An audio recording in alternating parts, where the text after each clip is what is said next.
Belajar kisah menarik di dalam Alkitab dan untuk diterapkan dalam kehidupan pribadi kita. Hanya di YouTube Cornerstone. Jangan lupa subscribe dan nyalakan notifikasinya ya.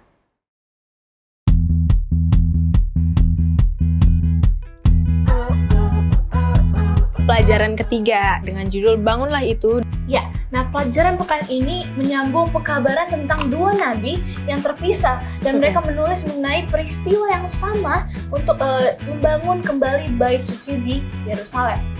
Kan ya kita kadang-kadang kita melakukan kebaikan, orang bilang wah lu sengaja bikin, dia ngomong-ngomongin.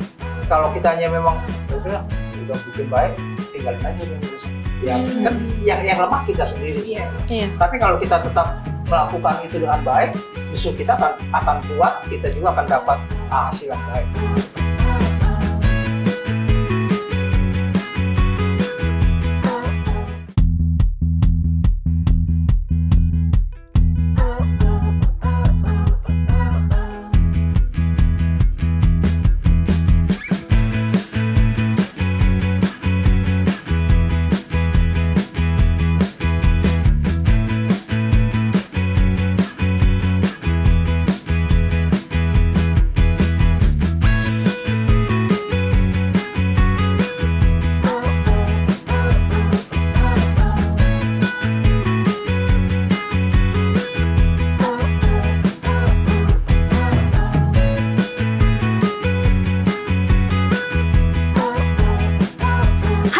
Cornerstone, senang sekali ya kita bisa ketemu lagi nih di episode terbaru dari Cornerstone Connection, Hope Channel Indonesia, televisi yang mengubah hidup Anda. Bersama aku di sini, Sybil Velowin, dan bestie aku di sini, Brenda Jean. Yeay, nah gimana nih kabarnya Brenda? Baik-baik? Puji Tuhan baik ya. Tuhan. Jadi senang banget nih kita bisa nongkrong lagi di sini ya kan. Betul sekali. Kapan lagi kita bisa kita ketemu ya? Tiap sahabat kita ketemu ya Kak. Iya sebenarnya. Buat nongkrong ini ya? Iya buat nongkrong ini. Jadi kapan lagi? Setidaknya seminggu sekali kita bertemu. Jadi Brenda, apa cerita Alkitab apalagi nih yang kita mau pelajari dan kita bahas nih kali ini? Tapi teman-teman sebelumnya aku mau kabarin nih, ternyata ada yang istimewa sepanjang triwulan ini, ya kan Brenda ya? Bener banget. Jadi yang istimewa ini adalah kita akan adain kuis Cornerstone yang berhadiah pastinya. Wow, jadi jangan lupa teman-teman saksikan terus pembahasan ini dari awal sampai akhir karena pertanyaan kuisnya berdasarkan pembahasan kita kali ini, dan untuk pertanyaannya akan diumumkan di akhir segmen nanti. Nah, teman-teman di rumah, pelajaran 1 minggu ini kita akan belajar tentang bagaimana pada tahun pertama zaman Raja Kores dikeluarkanlah perintah mengenai rumah Allah di Yerusalem. Nah, rumah itu haruslah dibangun kembali sebagai tempat orang mempersembahkan korban sembelihan dan korban api-apian. Iya, benar banget. Bahkan jika kita baca ceritanya ya, Brand, di sini, mereka selalu mempersembahkan korban yang menyenangkan kepada Allah semesta langit, dan mereka mendoakan raja serta anak-anaknya, dan juga perlengkapan emas dan perak yang ada di rumah Allah yang diambil oleh Nebukadnezar dari bait suci yang ada di Yerusalem, itu yang akhirnya dibawa ke Babel, itu haruslah dikembalikan.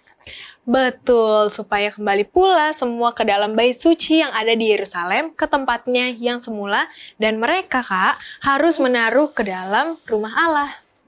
Oke, nah cerita Alkitab kali ini untuk pelajaran pekan ini itu menyambung pekabaran tentang dua nabi yang terpisah nih ya.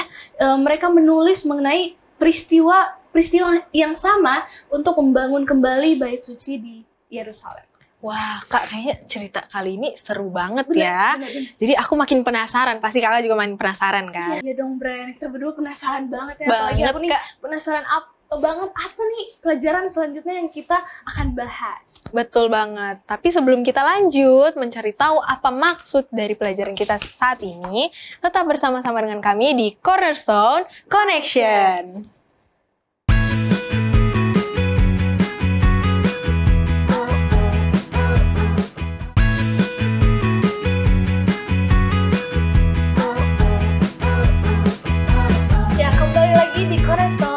Connection.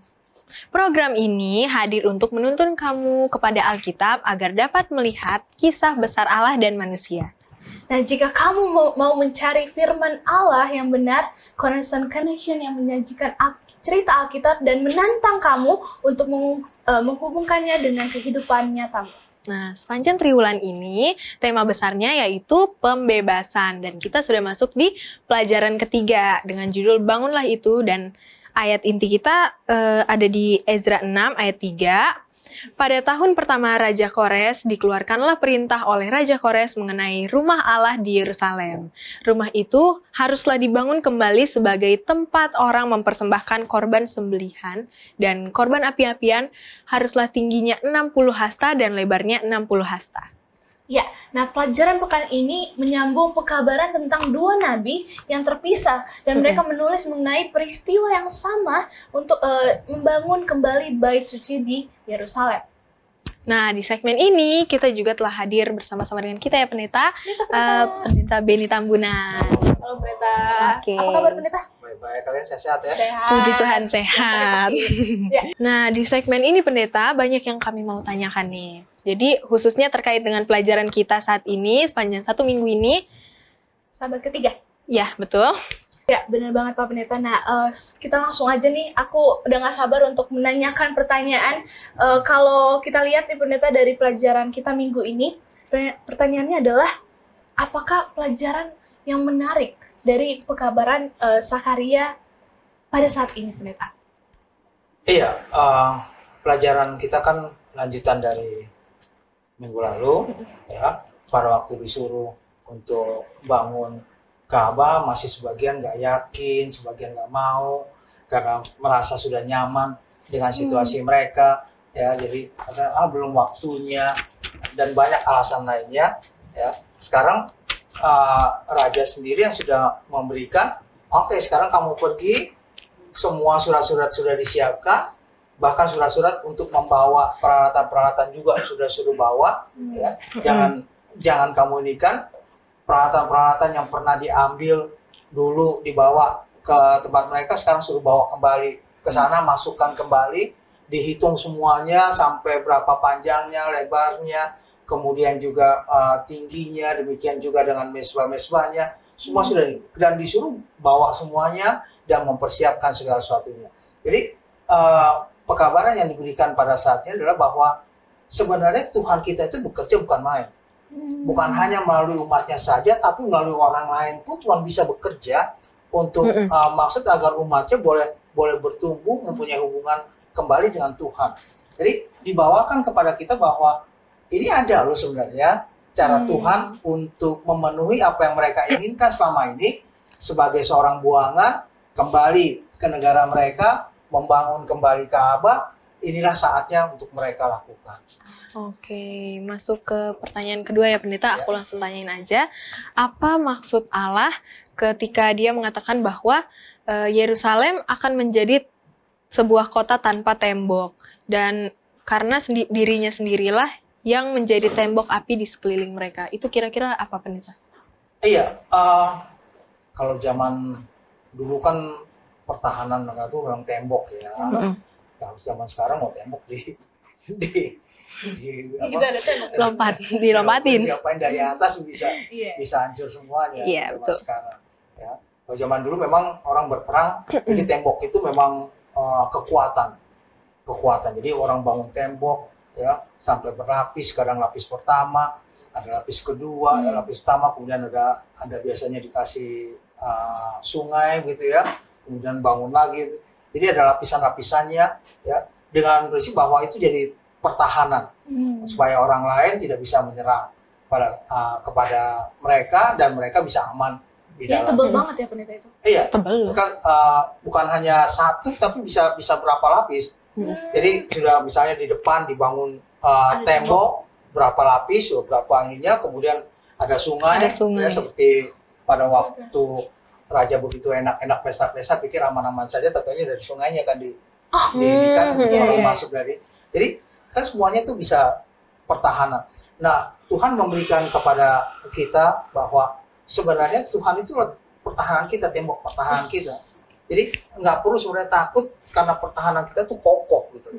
Tuhan itu kokoh yang menjaga, melindungi, membuat kita merasa nyaman berada di dalam kota tersebut oleh karena temboknya yang sudah kuat, yang sangat-sangat tidak mungkin orang lain untuk masuk dan sebagainya. Itu pertahanan yang dibuat.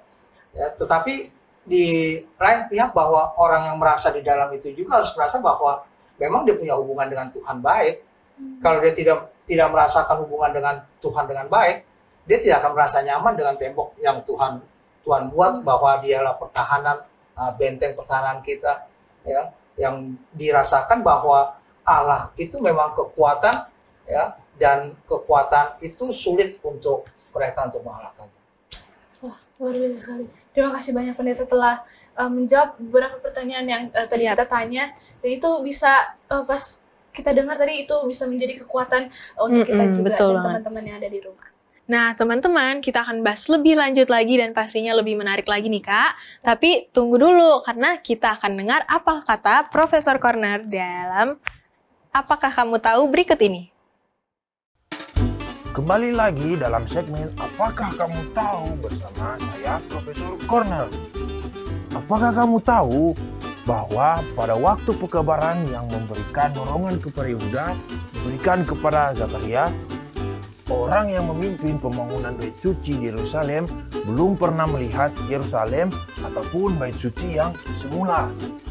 Namanya adalah Zerubabel, yang secara literal berarti benih Babel atau lahir di Babel. Huruf Z sama seperti orang Yudea yang di pembuangan. Sesungguhnya berarti lahir pada masa pembuangan yang sekarang ini dikenal sebagai Irak Selatan. Bukan hanya itu, dia juga adalah keturunan langsung dari Raja Daud yang adalah leluhur Yesus. Itu dia segmen Apakah Kamu Tahu pada saat ini bersama Profesor Corner. Sampai bertemu di episode selanjutnya.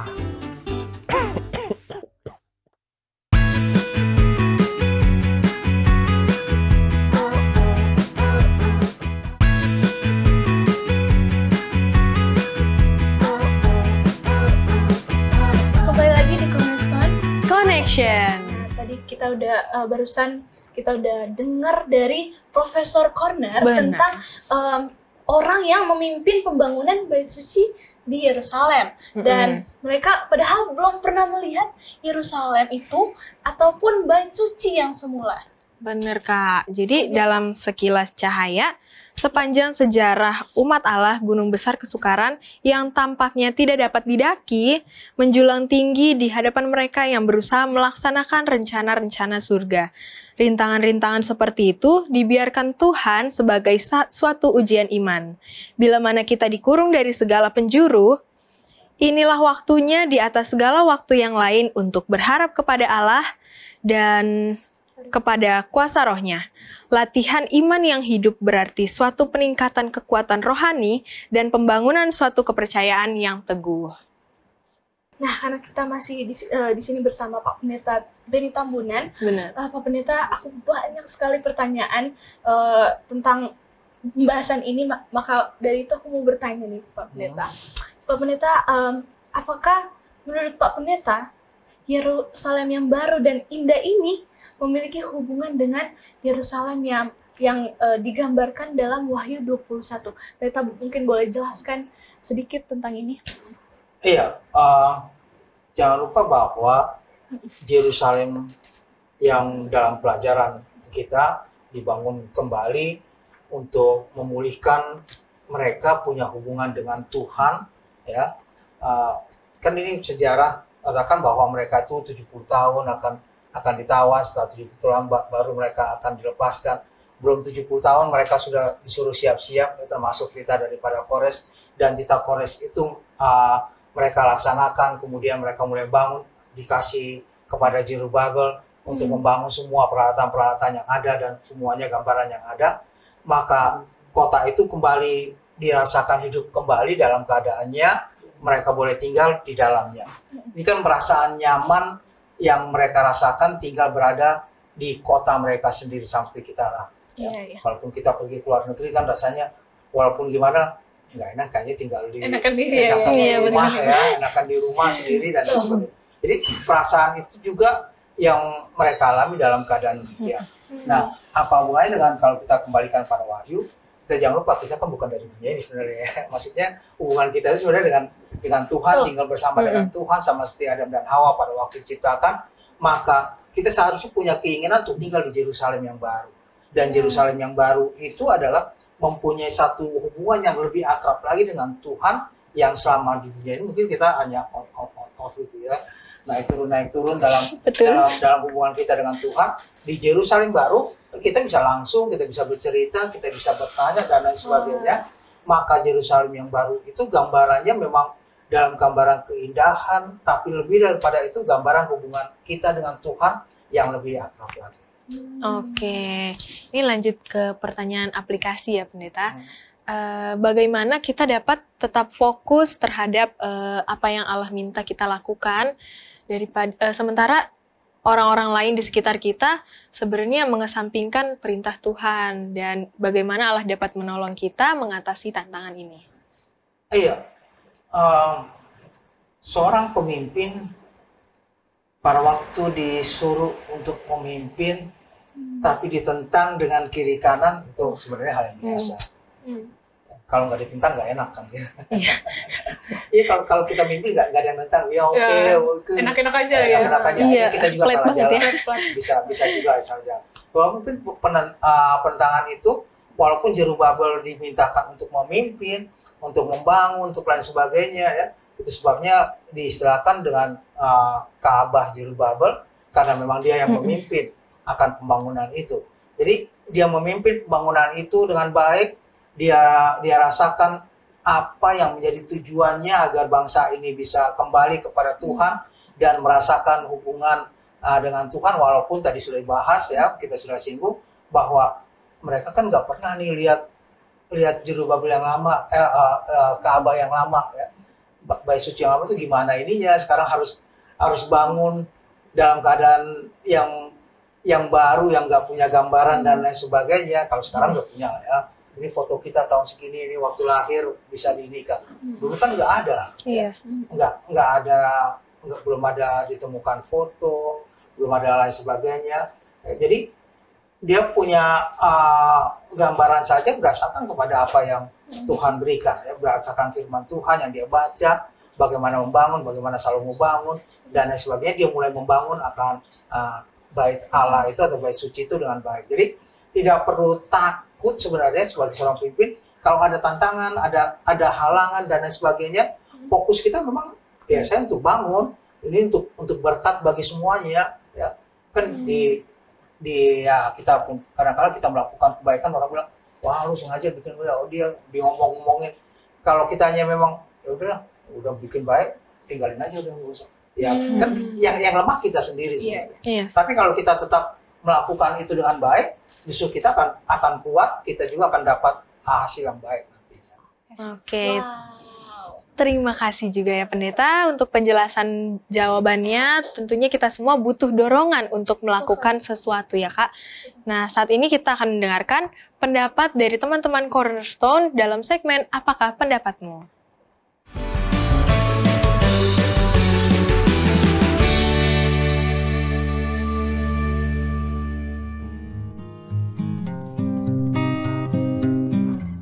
Halo, nama saya Gerald Natania Mahedi, umur saya 17 tahun. Halo, nama saya Leonie Angelin, umur saya 16 tahun. Halo semua, saya Aileen Silayan, saya berumur 16 tahun. Menolong saya untuk menentukan tujuan hidup. Saya tuh pengen tujuan hidup saya itu full dari diri saya. Saya nggak mau ditentukan, tapi tetap butuh guidance orang tua itu. Ya, karena itu penting kan, jadi kita tahu mana yang baik, mana yang enggak. Cuman pilihan terakhir, pengen ambil sendiri gitu. Yang ketiga itu menolong kamu untuk menentukan tujuan hidup kamu.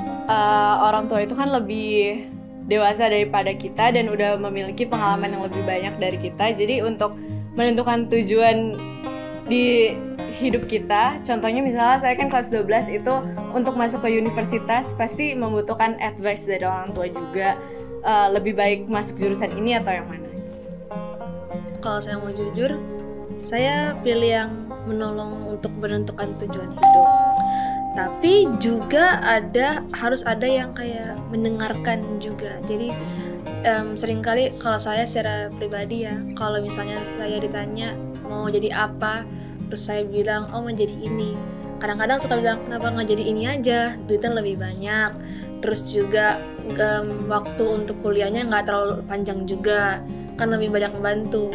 Nah daripada cuma kasih tahu keinginan mereka, saya juga ingin didengarkan kenapa saya memilih menjadi ini gitu. Yang kedua itu mengambil waktu untuk mendengarkan kamu, karena kalau misalnya kita lebih sering curhat kepada orang tua, lebih sering sharing, pasti kita juga lebih ngerti perasaan kita sendiri dan juga perasaan orang tua. Kayak misalnya orang tua ada masalah apa, kita ngerti keadaan rumah tangga kita itu gimana, keluarga kita itu gimana. Mereka menjadi teladan yang positif. Karena kalau misalnya orang tua itu cuma bilang kayak kamu harus baik begini-gini, tapi mereka nggak teladanin, nggak mereka lakukan, kan itu juga jadi sama aja bohong kan. Jadi istilahnya nggak sesuai lah apa yang diucapkan mereka. Jadi kita butuh melihat mereka melakukan dulu, sehingga kita jadi lebih mudah untuk melakukannya juga. Lalu yang kedua, saya ingin mereka mencoba salah satu aktivitas saya. Karena seringkali kalau orang tua kan mereka sibuk di rumah, atau kan mereka sibuk kerjaan mereka. Kadang-kadang mereka sampai pulang larut malam juga, pulang-pulang mungkin jam 8. Pulang-pulang langsung makan, langsung tidur, besoknya pagi-pagi langsung berangkat lagi. Mama juga cuma masak, terus cuma antar jemput anak. Jadi kayak nggak ada waktu, our moment gitu kan nggak ada. Jadi saya pengen coba mereka kayak, Ma main basket yuk, atau main badminton, main pingpong, atau enggak Ma mau denger saya main piano nggak, gitu kan. Rasanya ada bonding momennya. Wah Aileen, keren juga ya nih, aktifnya seru juga ya. Jadi kita kayak punya hobi bersama gitu. Paling pertama, paling penting harus jadi teladan yang positif. Karena mereka itu kan jauh udah hidup lebih lama daripada kita. Mereka tahu yang mana yang benar, mana yang salah. Dan kita ini masih kayak orang-orang awam, kita nggak tahu apa-apa. Dan kita seringkali memang kayak, maaf ya, kayak kita memang lagak tahu gitu. Kadang-kadang ngerasa kita paling benar. Tapi disitulah orang tua yang bekerja, mereka yang memberitahu bahwa ini salah. Dan saya tidak suka kalau orang tua itu membenarkan anaknya walaupun sebenarnya salah. Karena kalau di akhir-akhirnya kita yang salah, kan salah mereka juga. Jadi akhirnya mengambil waktu untuk mendengarkan ketika saya curhat. Karena apalagi masih remaja gini kan, biasanya suka ada problem atau masalah, dan itu nggak boleh dipendam. Dan mungkin orang bilang, ya kamu bisa ceritain ke teman kamu, tapi yang harus kita ceritain tuh pertama kalau ada masalah tuh ke orang tua, karena mereka adalah orang terdekat, apalagi satu rumah kan, kasih makan lagi dari kecil. Kalau mereka mau meluangkan waktu mendengarkan kita, pasti kita merasa lebih relief masalah kita, dan kita menjadi hubungan komunikasi lebih dekat sama orang tua. Yang pertama itu menjadi teladan yang positif, karena orang tua kan orang yang paling dekat sama kita, dan orang yang pertama mengajarkan kita hal apapun, dari hal yang paling kecil juga itu orang tua yang mengajarkan kita. Jadi kalau misalnya orang tua itu udah mencontohkan kita hal-hal yang baik dan yang positif, maka kita juga sebagai anak remaja bisa menjadi anak-anak yang lebih bisa bertumbuh menjadi anak yang positif untuk lingkungan sekitar kita, seperti apa yang dicontohkan oleh orang tua kita.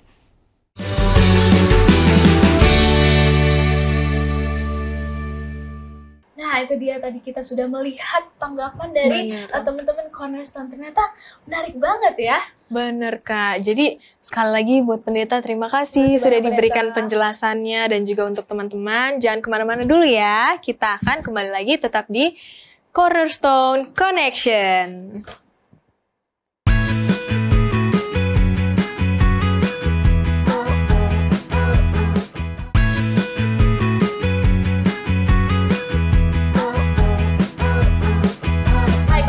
Di Cornerstone Connection. Nah, nggak terasa ternyata diskusi kita kali ini udah berakhir. Udah mau berakhir. Nah, Pak Pendeta Benny, boleh seperti biasa boleh kasih kita 1 atau 2 kalimat kesimpulan supaya sahabat-sahabat Cornerstone bisa selalu mengingatnya ya, dan menguatkan iman kita semua.